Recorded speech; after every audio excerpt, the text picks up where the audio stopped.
আকিমুস সালাতা ওয়া আতুজ যাকাহ ওয়া আকরিদুল্লাহা কারদান হাসানা। আল্লাহ তাআলা বললেন, নামাজ কায়েম করো, যাকাত প্রদান করো। নামাজের সাথে যাকাতের সম্পর্ক করে দিয়েছেন, অর্থাৎ কোন ব্যক্তি যদি নামাজ আদায় করে যাকাত না দেয় তাহলে তার নামাজ কবুল হবে না। আল্লাহ তাআলা আরো বলেন, ওয়া আতিউল্লাহ ওয়া আতিউর রাসূল, তোমরা আল্লাহর রাসূলের ইতাআত করো, ইত্তেবা করো।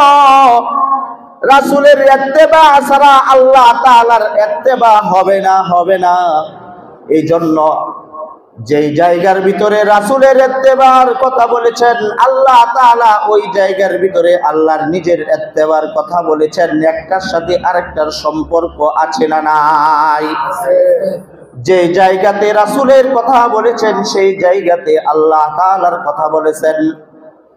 অন্য এক জায়গায় আল্লাহ তাআলা বলেন, আনিশকুরলি ওয়া লিওয়ালিদাইক। আল্লাহ তাআলা বললেন, আমার কৃতজ্ঞতা প্রকাশ করো, তোমার পিতামাতার কৃতজ্ঞতা প্রকাশ করো। অর্থাৎ কোন ব্যক্তি যদি শুধুমাত্র আল্লাহ তাআলার কৃতজ্ঞতা প্রকাশ করে হবে না। আল্লাহ তাআলা বললেন, তোমার মা বাবার কৃতজ্ঞতা প্রকাশ করো। জোরে বলি আল্লাহু আকবার। এই জন্য আল্লাহ তাআলা বললেন, যেই জায়গাতে যাকাতের কথা বলছেন সেই জায়গাতে নামাজের কথা বলছেন। আল্লাহ তাআলা বললেন, ওয়া আকিমুস সালাতা ওয়া আতুজ যাকাত ওয়ারকাউ মা'আর রাকিঈন, তোমরা নামাজ কায়েম করো, যাকাত প্রদান করো। জোরে বলি সুবহানাল্লাহ। কারণ কি? নামাজের সাথে যাকাতের একটা সম্পর্ক আছে। কোন ব্যক্তি যদি শুধুমাত্র নামাজ পড়ে যাকাত না দেয় তাহলে তার নামাজ কি হবে না? শুদ্ধ হবে না, তার নামাজ কবুল হবে না। কথা বলেন ঠিক কিনা? এই জন্য নামাজের সাথে সাথে যাকাতও দিতে হবে। যাকাত কোনো সাধারণ বিষয় না। যাকাত হইল ইসলামের 5টা স্তম্ভের ভিতরে একটা স্তম্ভ হলো কি? যাকাত। আল্লাহ তাআলা বিধান কায়েম করলেন, ধনীদের কাছ থেকে নিয়ে গরিবদেরকে বিলায় দেওয়ার জন্য। আর শয়তান চালু করেছে সুদ, গরিবের কাছ থেকে ছিনায় নেয়া। ধনীরা বড়লোক হয়। দুইটার ভিতরে অনেক ব্যবধান। আল্লাহ তাআলা যে বিধান দিয়েছেন, যাকাত যদি তোমরা ঠিকমতো আদায় করো তাহলে গরিব থাকবে না, গরিব আস্তে আস্তে বড়লোক হয়ে যাবে। জোরে বলি সুবহানাল্লাহ।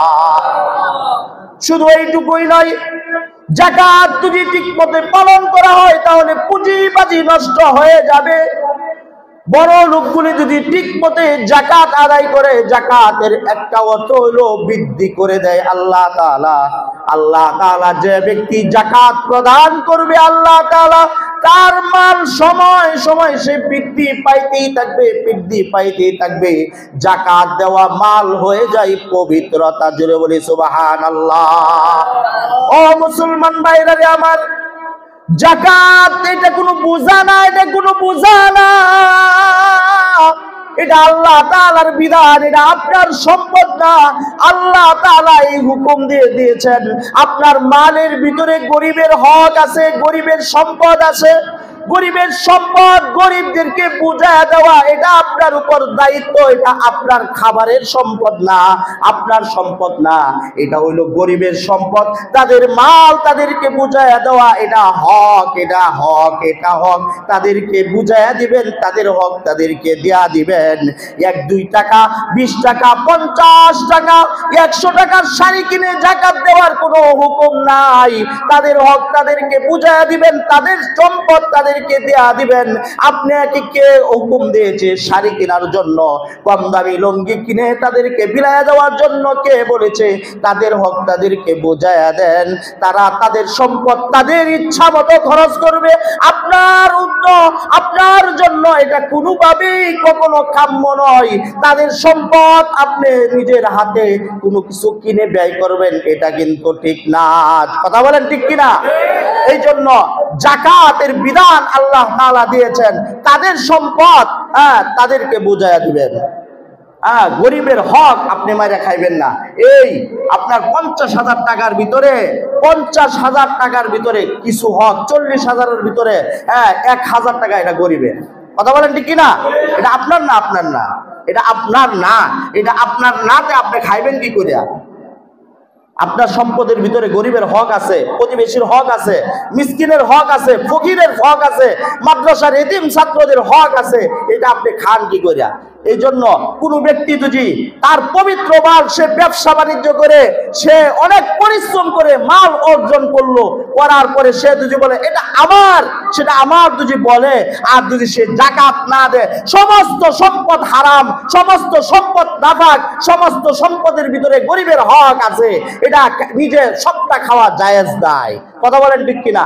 এই জন্য যাকাত দিতে হবে। যাকাত এটা কি? আল্লাহর বিধান। কথা বলেন ঠিক কিনা?